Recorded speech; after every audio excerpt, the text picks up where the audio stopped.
that?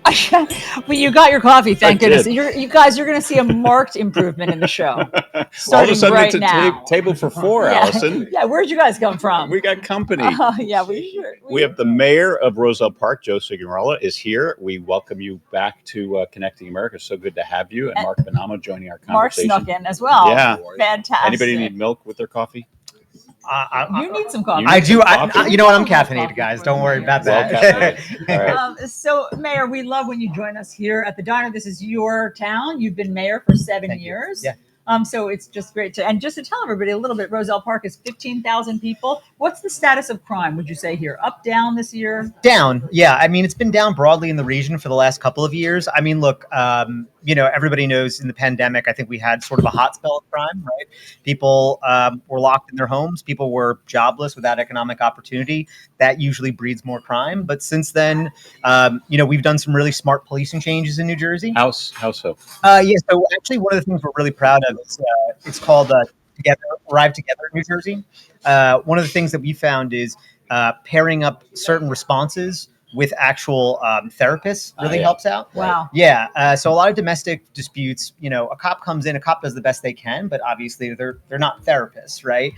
So bringing people in who are actually experts in diffusing the situation has led to a lot less arrests and a lot better outcomes for families. What a success story. Super That cool. is really wonderful. I mean, it might be hard to implement in a big city. Yep. That sounds like a real human touch, that sort of almost community policing. Yep. So as you know, President Trump is threatening to send in the National Guard. He's already done it in DC. He's trying to do that threatening to do it in Chicago and Baltimore.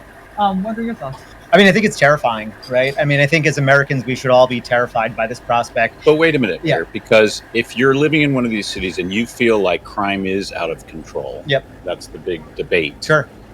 And you feel like, okay, bring in some manpower to at least stem this problem so we feel like we can walk at night. In Chicago, I have a friend who saes, I don't walk in downtown Chicago at night anymore. Because what's he afraid of? I mean, crime. Just crime. Being murdered, being pickpocketed. Like what's he just general crime? I think maybe being mugged, assaulted, held up. So, if you live in one of these cities, some people might feel like it's a welcome respite and it gives us time to sort of reset and figure out how to tackle this problem. But obviously you don't feel that way. Sure. Yeah. I mean, I think if that was the case, then he would be talking about sending these deployments to places with the actual highest crime in the country. Right. It's a bald-faced political attack. Right. Talking about this thing when it's New York and Chicago and not Kansas City, Missouri. It's because he's attacking political enemies. Red states historically, right? And I don't want to make this a partisan thing, but if we're going to talk about facts, we should talk about facts. Like historically and over the last 20 years, red states have had way higher crime rates than blue states. And some of the most dangerous parts in America are, Missouri, Nashville, right? Memphis, right? Like places that are in red states. But per usual, right? When Trump makes threats, he makes threats about people who didn't vote in his favor, right? We see this with infrastructure here. He never threatens any other infrastructure projects, but when he's mad at the New York area, he's always, pull the gateway funding. Yeah, I think that's really good context that you say, because I think that, you can talk about the crime in Chicago, and there is crime in Washington, D.C., but it's good to keep it in context with other cities as well. And I know, Mark, you've done a lot of reporting on this too, around locally and in New York and what's happening with the crime here. Absolutely. I mean, the only time in living memory that people remember the National Guard in the streets in New Jersey City was in Newark during the infamous 1967 riot. Is there any situation, Mayor, that you ever feel it would be justified for the National Guard to be in the streets in your town?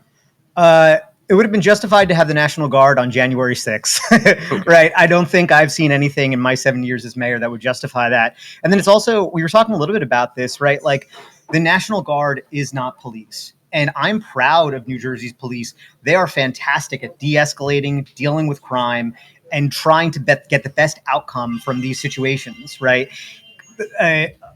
Given, right? Like we give our military a lot of training. They're not trained for day-to-day policing, and they're not trained to, handle these potential difficult situations when it comes up with presidents. But are they perhaps, going back to what I was talking about, a visual sort of deterrent to at least get control over what's happening on the streets and help police who are in these communities who need the help because they don't have enough manpower in many of these cities? I do not think that it is appropriate to use as a visual deterrent our military, right? Like our country is founded on the fact that we're not supposed to be using our military on our land, right? So whether or not it's a visual deterrent, I think is outside of the fact.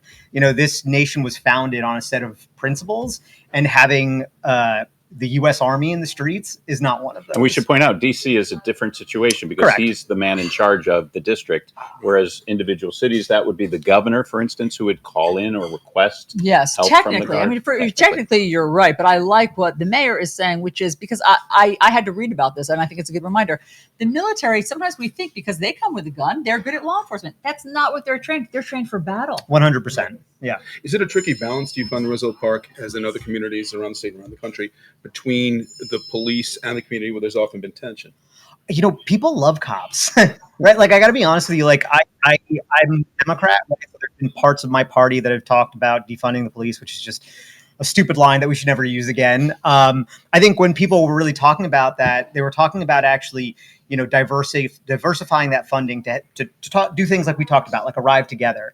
But people feel safer with cops around. I would say broadly, we have a great relationship, and especially in New Jersey, the cops do a great job of talking to our children, going into schools early, right? So I got to be honest with you. I think a lot of the tension that people see in the media is manufactured from, Twitter bots, right? Like, I don't think it's actually there, especially in states like this. Yeah. So, Mayor, I have a switch in topic here for you. Have you ever been to Burning Man? I've never been to. I'm very curious to hear where this is going. We like to throw you some curveballs. There we go. All right, I'm ready for it. Okay, go. I don't know. I mean, you're young. I thought maybe you'd made it out to Burning Man. I haven't. Okay. Yeah. The reason I bring it up is because we're going to talk about that up next. Okay, got it. Have you seen what's going on out there? I educate me this morning. Okay. I'm excited to know. We Stick got around. the music, but we've also got dust. We've got a whole lot of chaos.